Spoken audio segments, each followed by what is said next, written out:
Hi, boys and girls. Welcome to Kids Books read by Alyssa. Today I'll be reading a book written by T. Albert, illustrated by malillustrations.com. Today I'll be reading a book called Ginger the Giraffe.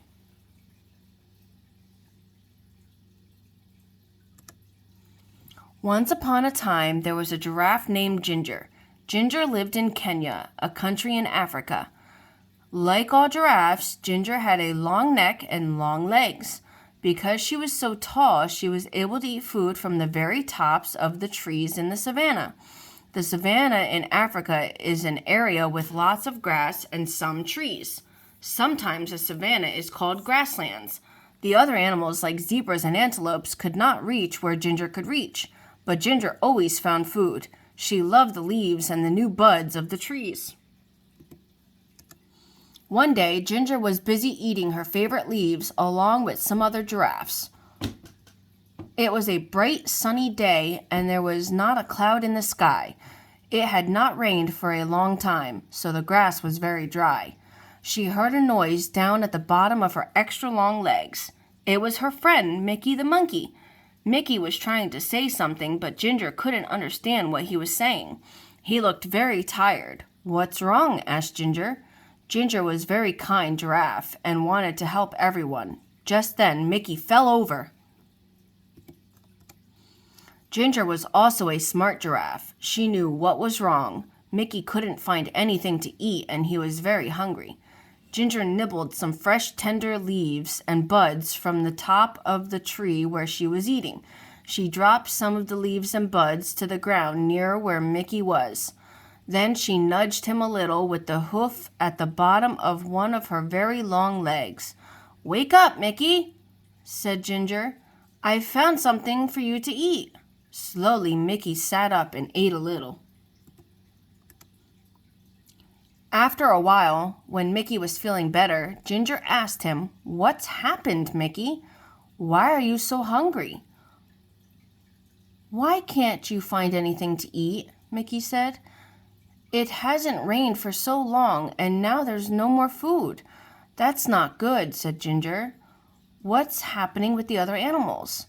"No one knows what to do," answered Mickey. "All the zebras and the antelopes and the elephants are getting worried about the dry grass. Some of them are thinking about leaving the savannah to try to reach the jungle." "That's a long trip," said Ginger. "Are you going to go with them?"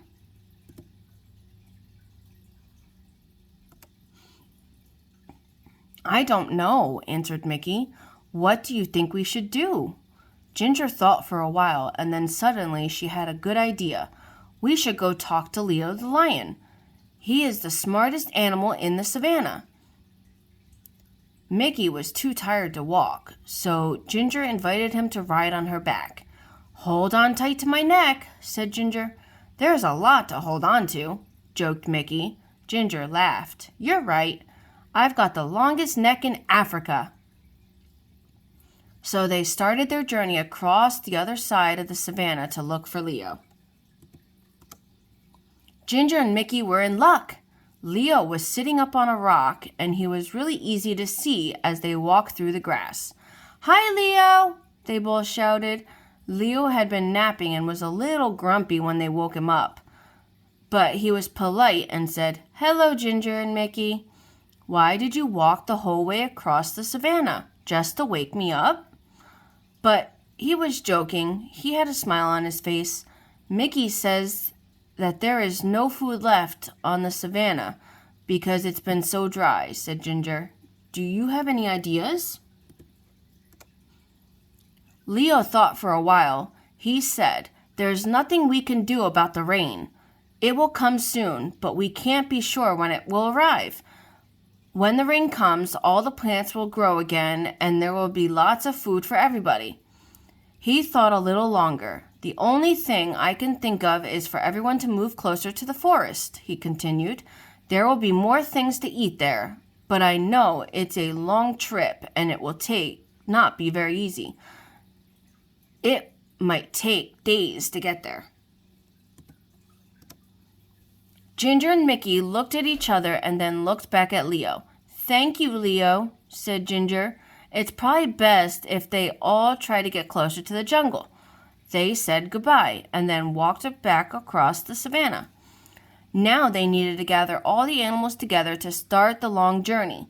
Ginger didn't need to go along, but she had plenty of food in her high trees. But she was a good friend and wanted to help as much as she could. They walked towards her favorite trees, and guess what she and Mickey saw? All of the animals were already gathered there and waiting for Ginger and Mickey. "Why are you all here?" asked Ginger. "Eddie the eagle told us that you're taking us to the edge of the jungle," said one of the zebras. "How did he know?" asked Mickey. "He heard you talking with Leo," said one of the antelopes. "So you've all decided to try to walk together to the jungle?" asked Ginger. "Yes," they all answered. "If you'll help us get there," added one of the elephants. "Of course I'll help," said Ginger. "I'm your friend." So they started on their big journey across the savannah to the jungle. The sun was so hot, and there was no food and no place to get a drink of water. And then they heard it. It was thunder. "Thunder!" they shouted. Thunder was very scary to the animals of the savannah. Can you guess why? Fire! Sometimes the lightning hits the dry grass and the whole savannah catches fire. Then everyone has to run. And that is exactly what happened. "Fire!" they shouted. They could smell it, and now they could see it. The fire was coming towards them. Ginger had to think fast. Because she was so tall, she could see farther than any of the other animals. She stretched her long neck up as far as she could. Now she could see a place where there was no fire. "Quick!" she said. "Everyone run this way!" All of the animals followed her and ran as fast as they could. Soon, they were out of danger. They stopped and gathered together one more time. "Is everyone here?" Ginger asked. She wanted to make sure they were all safe. All the animals looked around. They were all there. And then the most wonderful thing happened. "I felt a drop," said a zebra. "Me too," said an antelope. "It was rain! Finally!" Everyone was very happy. It started to rain a little more, and then a little more.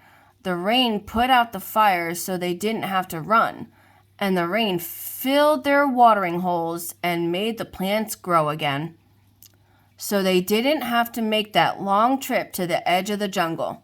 Everyone would soon have enough food and water. So Ginger the giraffe went back to her favorite tree and continued to munch on the leaves and buds.